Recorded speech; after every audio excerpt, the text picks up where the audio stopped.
V 19 obciach slovenského krasu môžete objaviť kráľa Belu IV., šachtica Juraja Bebeka, záhadnú babu so železným nosom, tajomné hady a ďalšie legendárne postavy.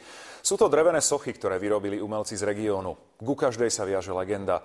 Prečítať si ju môžete v knihe Po stopách príbehov, alebo sa o nej dozviete viac priamo v obci.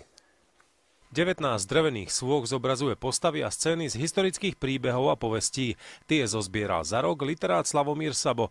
V Hrhove narazil napríklad na legendu, ako vznikla Hrhovská planina. Keď zemepán nechal vyrúbať časť lesa kvôli obchodu s drevom, nezaplatil robotníkom, tak pre nich vymyslel, že musia prebehnúť tým lesom a stromov, ktorých sa dotknú, tak počas toho rýchleho behu, tak tieto stromy sa môžu vyrúbať. Ľudia si dali na seba rebríky a bežali tak, že vlastne niesli tie rebríky a odvtedy vlastne ten les tam zmizol a nachádza sa tam Krasová planina.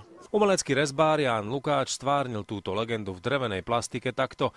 Jeden z najznámejších príbehov si pamätá ešte z detstva. Hrhov je veľmi chýrny práve s tým chlapíkom s rebríkom, ktorí ťahali rebrík krížom cez les, tak to celé okolie pozná túto story a vonkoncom poviem tak, že ako decko sme to poznali aj zo školy, lebo sme chodili do školy spolu s Hrhovčanmi a sme sa im vysmievali, že nesieš rebrík ako Hrhovčan.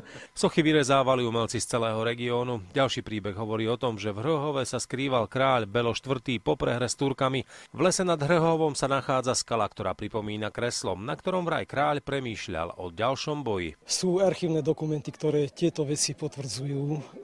Na základe týchto vecí sme vydali malú monografiu obce, v ktorej sú zachytené tieto skutočnosti a naozaj sa zakladajú na pravde. Táto socha pritiahne ľudí do našej obce. Miestna akčná skupina občianskeho združenia Kras v Jablonove nad Turňou chce takýmto spôsobom pritiahnuť turistov do odľahlých obcí. Každý sem príde, pozrie sa na tie jaskyne a už aj odchádza z nášho územia, tak našim cieľom bolo upútať pozornosť návštevníka aj na tie neobjavené skvosty, na neobjavené malé malebné dedinky, ktoré sa nachádzajú v našom území. Ku knihe Po stopách príbehov sa návštevníci slovenského krasu dostanú po jazykovej korektúre v roku 2015.